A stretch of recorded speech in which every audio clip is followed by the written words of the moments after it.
नमस्ते दोस्तों, स्वागत है आपका मेरे चैनल में। आशा करती हूँ आप सभी स्वस्थ एवं मस्त होंगे। आज हम जानेंगे काकभुशंडी के बारे में। ये एक टाइम ट्रैवलर माने जाते हैं। इनका जिक्र पुराणों में भी मिलता है। कहा जाता है इन्होंने 11 बार रामायण और 16 बार महाभारत देखी है।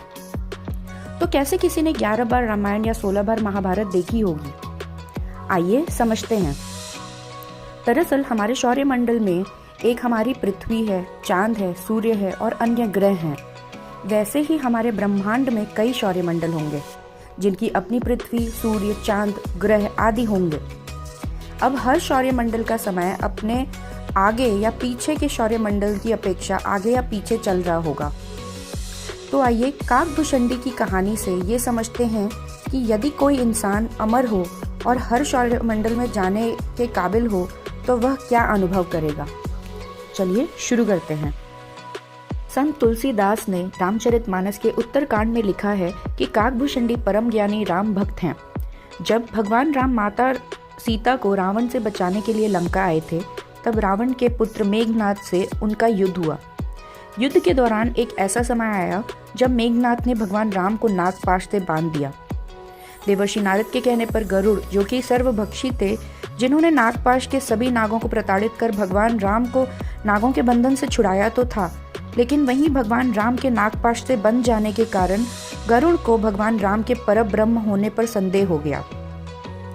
गरुड़ के इस संदेह को दूर करने के लिए देवर्षि नारद ने गरुड़ को भगवान ब्रह्म जी के पास भेजा। वहीं ब्रह्म जी ने कहा कि तुम्हारा संदेह भगवान शिव दूर कर सकते हैं, और भगवान शिव ने भी गरुड़ को उनका संदेह मिटाने के लिए काकभुशंडी के पास भेज दिया। अंत में काकभुशंडी ने गरुड़ को अपनी आत्मकथा सुनाकर यकीन दिलाया कि श्री राम जी स्वयं परब्रह्म हैं। आइए उनकी आत्मकथा के बारे में जानते हैं। काकभुशंडी जी का प्रथम जन्म अयोध्यापुरी के शूद्र के घर हुआ। अपने उस जन्म में वह भगवान शिव के बहुत बड़े भक्त थे, किंतु अभिमान पूर्वक अन्य देवताओं की निंदा करते थे। एक बार अयोध्या में अकाल पड़ गया। उस समय काकभुशंडी जी अयोध्या छोड़ उज्जैन चले गए। वहां वह एक दयालु ब्राह्मण की सेवा करने लगे और उनके ही साथ रहने लगे। उन्होंने काकभुशंडी को भगवान शिव जी का मंत्र दे दिया। भगवान शिव जी का मंत्र पाकर उसका अभिमान और बढ़ गया। वह भगवान विष्णु से द्रोह करने लगा। उनके गुरु ब्राह्मण ने इस बात को जब जाना तो वह बहुत दुखी हुए। काकभुशंडी को भगवान श्री राम की भक्ति का उपदेश दिया।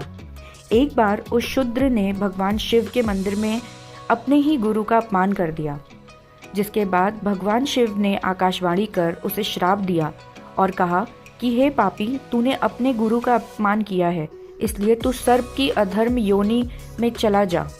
सर्प योनि के बाद तुझे 1000 बार अन्य योनियों में जन्म लेना पड़ेगा। गुरु बड़े दयालु थे, इसलिए भगवान शिव से अपने शिष्य के लिए क्षमा प्रार्थना की। गुरु द्वारा क्षमा याचना करने पर भगवान शिव ने पुनः आकाशवाणी कर कहा कि हे ब्राह्मण, मेरा श्राप व्यर्थ नहीं जाएगा। इस शूद्र को 1000 बार जन्म अवश्य ही लेना पड़ेगा, किंतु जन्म में और मरने पर जो दुख होगा वह इसे नहीं होगा और ज्ञान भी नहीं मिटेगा। इसे अपने प्रत्येक जन्म का स्मरण बना रहेगा। जगत में इससे कुछ भी दुर्लभ नहीं होगा। मेरी कृपा से इसे श्री राम के चरणों के प्रति भक्ति भी प्राप्त होगी। इसके बाद उस शूद्र ने विंध्याचल में जाकर सर्प योनि प्राप्त की। कुछ काल बीतने पर उसने उस शरीर को बिना किसी कष्ट से त्याग दिया। वो जब भी कोई भी शरीर त्यागता था, उसे बिना किसी कष्ट के ही त्याग सकता था। अपने प्रत्येक जन्म की याद उसे बनी रहती थी। प्रभु श्री राम के प्रति भक्ति भी उसमें उत्पन्न हो गई थी। अंतिम जन्म उसने ब्राह्मण का पाया। ब्राह्मण हो जाने पर ज्ञान प्राप्ति के लिए लोमस के पास गया। जब लोमस ऋषि उसे ज्ञान देते तो वो उनसे अनेक प्रकार के तर्क वितर्क करता। उसके इस व्यवहार से क्रोधित होकर लोमस ऋषि ने उसे श्राप दे दिया कि जा तू चंडाल पक्षी कौवा हो जा। तब वह तत्काल कौवा बनकर उड़ गए। श्राप देने के बाद लोमस ऋषि को अपने श्राप पर पश्चाताप हुआ और उन्होंने इस कौवे को वापस बुलाकर राम मंत्र दिया। इसी के साथ इच्छा मुक्ति का वरदान भी दिया। कौवा का शरीर पाने पर और भगवान श्री राम का मंत्र मिलने पर उसे अपने कौवा का शरीर से प्यार हो गया और वह कौवा रूप में ही रहने लगा। इसी के साथ काकभूषणी के नाम से ही विख्यात हो गया। वेदों और पुराणों के अनुसार काकभूषणी ने 11 रामायण और 16 महाभारत देखी है। वह कल्प के अंत तक अपने शाश्वत स्वरूप में जीवित रहेंगे।